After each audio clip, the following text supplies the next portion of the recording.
Hello, alors aujourd'hui je vais vous montrer comment je fais un gâteau en forme de rame de papier. Le thème c'est le dessin, dessin et manga, donc je vais vous montrer absolument tout.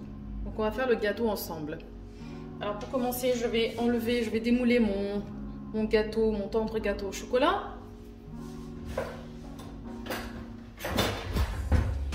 Alors vous avez la recette de la génoise en description. Hein. Alors, je racle les bords pour décoller le gâteau. Voilà. Alors, je vais prendre une feuille, un papier cuisson, du papier sulfurisé. Je vais le poser sur ma surface propre. Les carreaux sont propres. Et je vais démouler dessus. Le gâteau est très grand, donc je ne peux pas le mettre pour le moment sur mon plateau tournant. Donc je vais le travailler comme ça sur la feuille sulfurisée.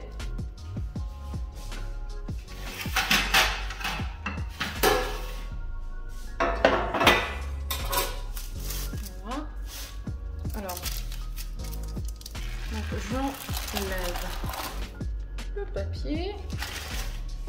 Alors vous voyez là, franchement, c'est pas vraiment la peine d'enlever la caramélisation. Il n'y a pas de caramélisation vraiment.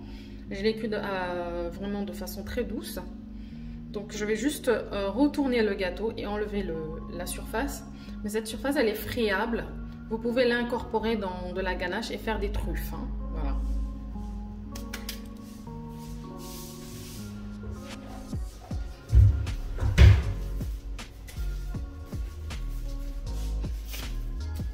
Alors je vais mettre mes gants.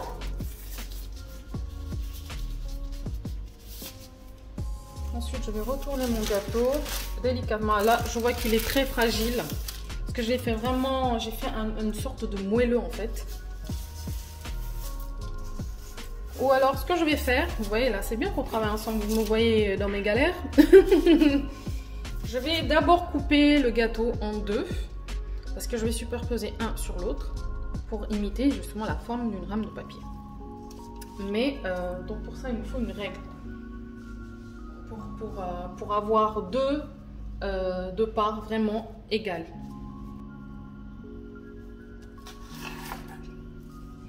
Donc voilà, une fois que c'est fait, là je peux retourner le gâteau sans trop de problème. D'ailleurs je vais même faire comme ça parce qu'il y a une partie du gâteau qui est un peu plus haute que l'autre, donc comme ça équilibre.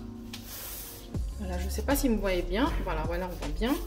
Alors vous voyez, c'est de toutes ces miettes là dont je vous parle. C'est croustillant, franchement. Même ça j'ai pas à l'enlever, mais je vais quand même l'enlever parce que après ça dépend de vous, hein. Ça dépend de vous.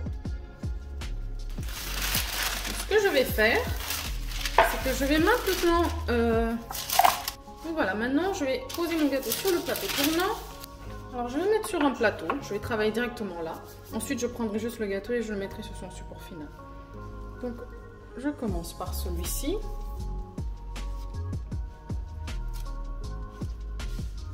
Finalement je n'enlève pas cette croûte, c'est trop bon. Donc je vais juste imbiber mon gâteau. Alors, j'ai ma ganache au chocolat qui est bien ferme. Elle est un peu trop dure, donc je vais la détendre légèrement au micro-ondes. On va voir combien de temps ça prend de faire un gâteau à thème. Si on parlait de la confection de la crème de fourrage et la génoise. Donc voilà, je vais maintenant poser une couche généreuse de ganache au chocolat.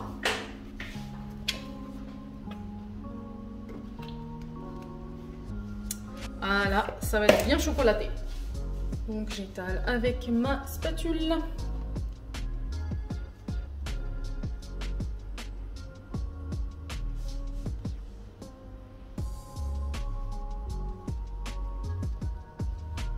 Ah, ce gâteau sera recouvert de pâte à sucre blanche. C'est juste trop cool de couper un gâteau tout blanc et qu'à l'intérieur ce soit foncé, soit bien marron de chocolat là. contraste super intéressant visuellement et qui donnera envie de vite croquer dedans.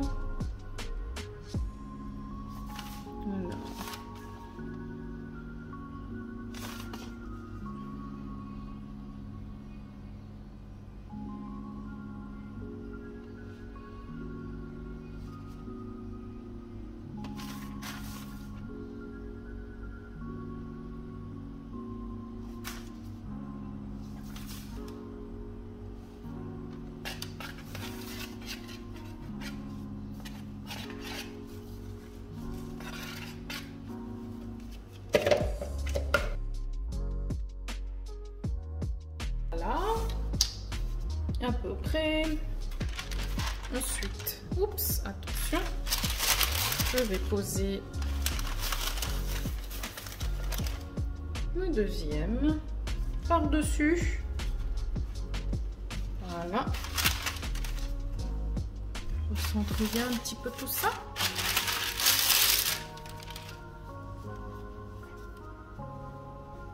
Voilà. Hop, j'aplatis un petit peu parce que j'ai vu que le côté droit est légèrement plus haut. Voilà. J'imbibe le dessus.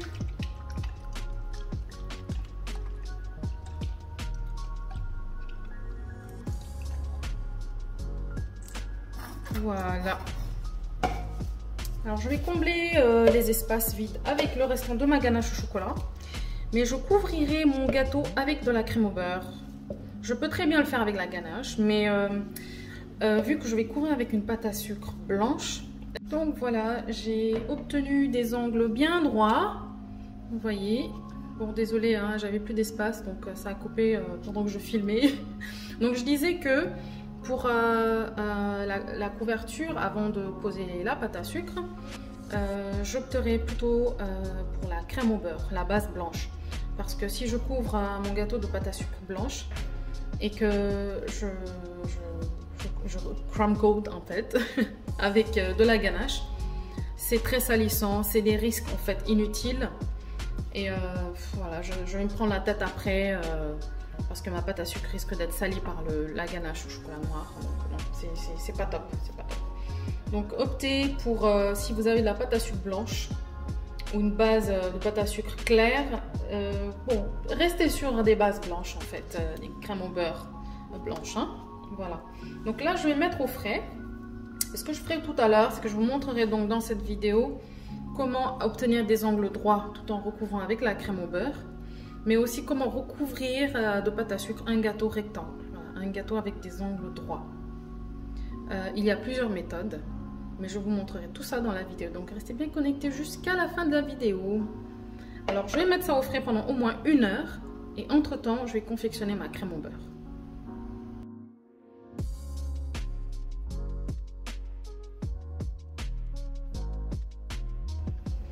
Alors voilà, donc vous allez poser donc votre gâteau rectangle sur voilà, un support, une semelle, et j'ai découpé dans du papier, dans du carton or on va dire, les dimensions que je veux obtenir au final.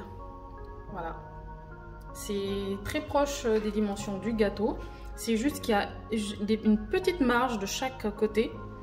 Donc je vais poser donc ce carton sur le gâteau de manière équitable. Je vais m'assurer que c'est bien, que j'ai bien cadré sur le gâteau, que ça ne dépasse pas trop plus d'un côté que l'autre. Voilà. Donc je ne sais pas si vous voyez bien, ouais, c'est bon. Et donc je vais recouvrir de crème au beurre sur les bords. Alors pour ça, bien sûr, je mets un petit peu de crème au beurre entre la semelle et le gâteau pour que ça colle. Donc je commence. Donc je vais venir racler l'excès de crème. Et le repère, en fait, ça va être le carton or que j'ai mis par-dessus. Bon là je vous cache pas, je l'ai fait légèrement plus petit que ce que je voulais, donc faites attention de le faire un petit peu plus large, qu'il y ait des marges en fait afin de pouvoir mettre suffisamment de crème au beurre pour obtenir quelque chose de bien net. Voilà. Donc je fais ça. J'enlève l'excès, je tourne. Hop.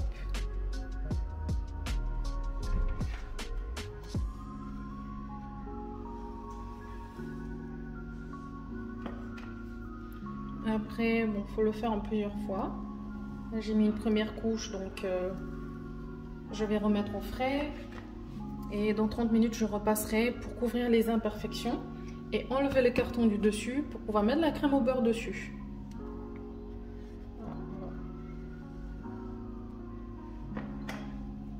Donc le point, c'est qu'il faut que ce carton-là ait la dimension finale du gâteau que vous voulez obtenir après avoir couvert de crème au beurre. Donc là, je pense que je vais faire une pause. Je vais mettre au frais. Alors voilà, donc je ressors mon gâteau du frais. La crème a bien figé, donc je peux repasser facilement sur les endroits où il n'y avait pas assez de crème.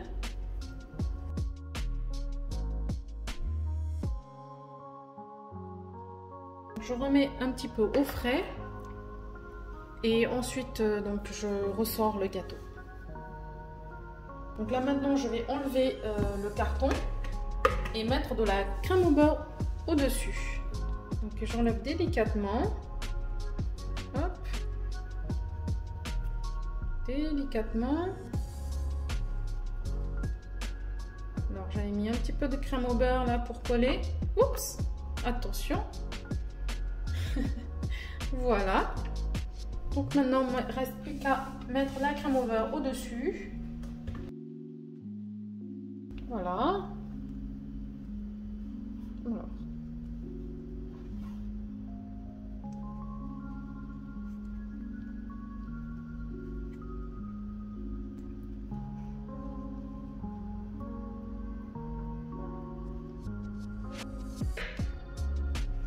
Ok. Vous voyez que là c'est plus simple parce que les bords sont bien rigides.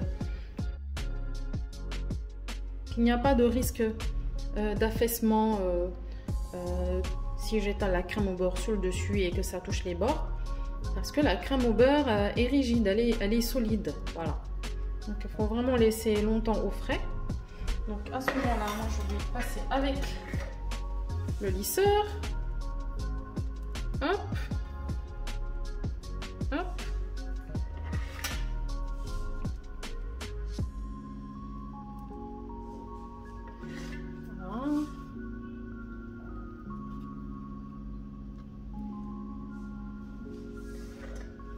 Et je repasse sur les côtés. J'enlève l'excédent. Après, je remettrai au frais, bien sûr. Je ressortirai le gâteau encore. Voilà, donc votre allié, ce sera vraiment le frigo, quoi. Le froid. Il faut vraiment que le gâteau soit froid, que la crème au beurre fige avant de mettre encore la seconde couche. Voilà. Donc, c'est comme ça qu'on pourra obtenir un gâteau avec des angles droits. Donc là, je vais remettre au frais et je repasserai une dernière fois avant de recouvrir de pâte à sucre. Voilà. Voilà, donc j'ai sorti mon gâteau du frigo. On repasse une dernière fois. On colmate toutes les imperfections.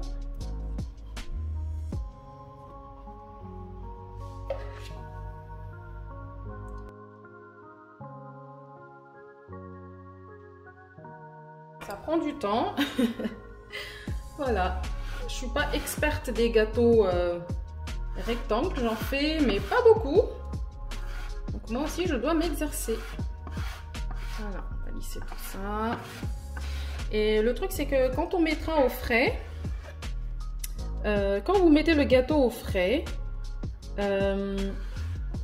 toutes ces autres imperfections là, vous pourrez les retirer avec un couteau bien aiguisé. Voilà, donc prenez votre temps, hein. Faut prendre le temps de faire les choses. Moi je sais que c'est un de mes défauts, je suis impatiente et des fois ça me joue des tours. Voilà, comme ça.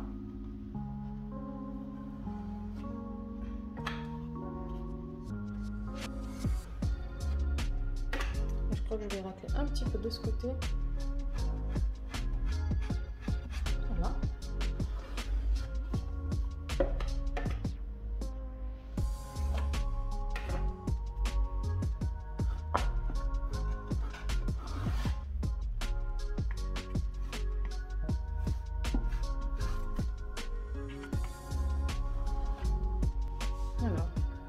tac. Vous voyez, je passe comme ça par-dessus. Je ramène avec moi les imperfections. Tac.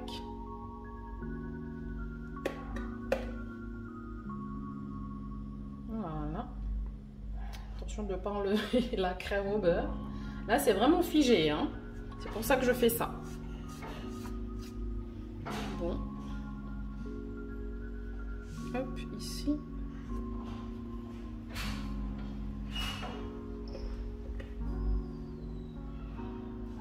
Voilà. Et ensuite, par exemple, de ce côté-là, vous voyez, si ça déborde un petit peu, une fois que je ressors le gâteau du frigo, je pourrais avec un couteau tranchant, un couteau bien affûté, couper comme ça, tac, voilà. Et pareil pour les autres endroits, hein, donc c'est ce qu'on fera.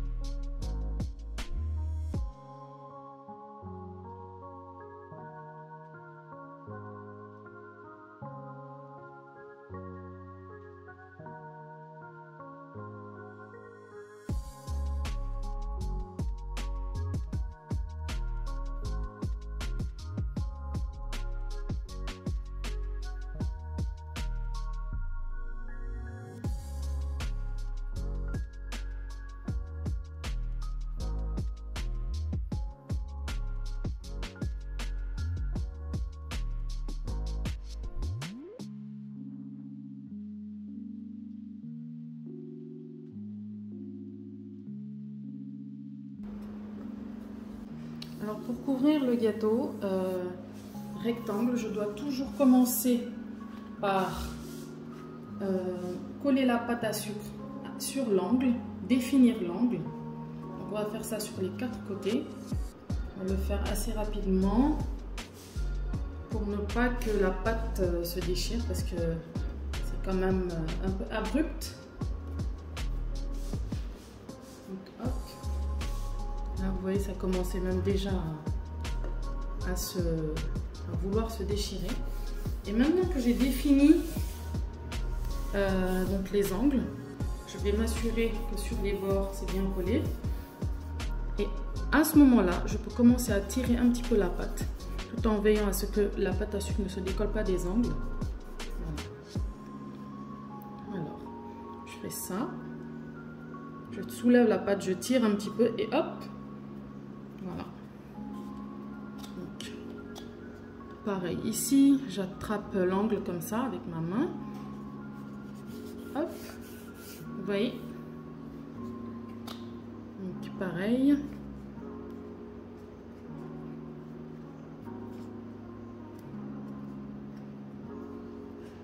Hop.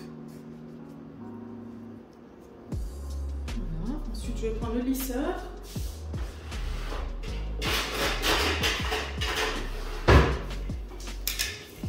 Pour mieux définir. Donc, voilà. Hop.